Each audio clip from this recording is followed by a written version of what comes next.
Kiek tau kainuoja tylėjimas? Ir nekalbu apie metaforą. Kalbu apie realius pinigus, kurie nueina į kito kišenę vien dėl to, kad tu tyli. Tu galvoji, kad tylėdama atrodysi kukli. Kad saugiausia yra iš viso nieko nesakyti. Bet realybė yra kitokia. Kiekvienas nenufilmuotas tavo video ir kiekviena neišsakyta tavo mintis yra nuėjusi kliento užklausą pas tą, kuri kalba garsiau, pas drąsesnę.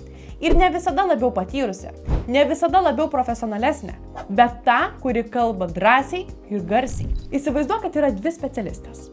Tu, baigusi mokslus, turinti 10 metų patirtį, rezultatus, kliento atsiliepimus, bet bijanti garsiai sakyti ir bijanti pasakyti per daug ar būti nepatogi kitiems.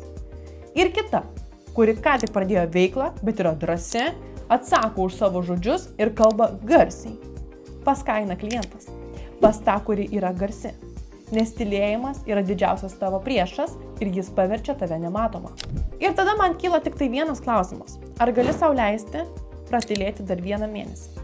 Nes kiekvienas tavo tylėjimo mėnuo kainuoja tau pinigus, prarastą auditoriją, prarastas galimybės ir prarastus klientus. Atsakymas glūdi tik tai tavyje.